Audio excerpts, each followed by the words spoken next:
ಬಡತನಗಳಡಸಿದರೆ ಬಂಧುಗಳೆಡಹಿ ಕಾಣರು ಮಗನೇ.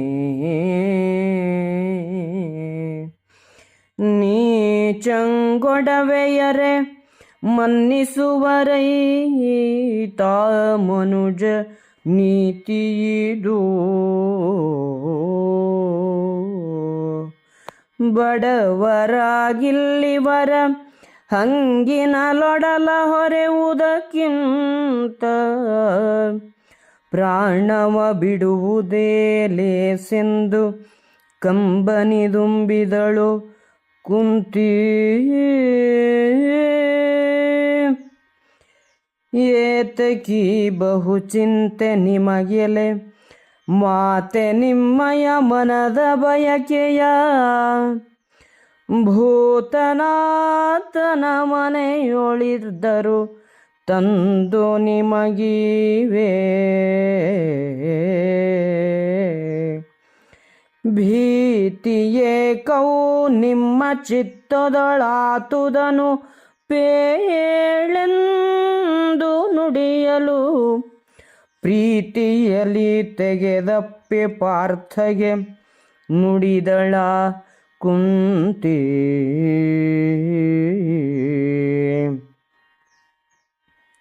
ಪುರುಷನಲಿ ಪುತ್ರರಲಿ ಬಹಳೈಶ್ವರ್ಯ ತನಗುಂಟೆಂದು ತಾಸುರ ಕರಿಯನೋಂತಳು ಸುಬಲನಂದನೆ ಕರೆಸದೆನ್ನನ್ನು.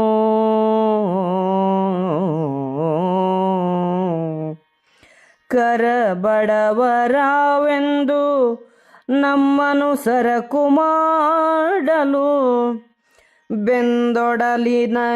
ಬೆಂದೊಡಲಿ ಇದನ್ನು ಹೊರೆಯಬೇಕೇ ಪಾರ್ಥ ಹೇಳೆಂದಳಲಿದಳು ಕುಂತಿ.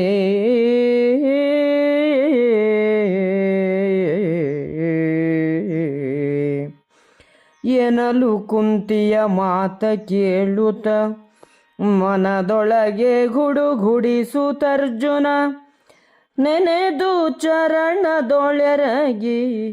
ಕಂಬನಿ ತೊಡೆದು ಸೆರಗಿನಲಿ.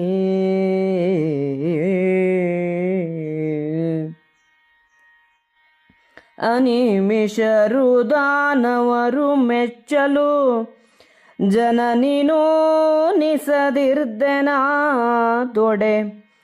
ಧನುವ ಹಿಡಿಯನು ಧರ್ಮರಾಯನ ಪಾದದಾಣೆಂದ.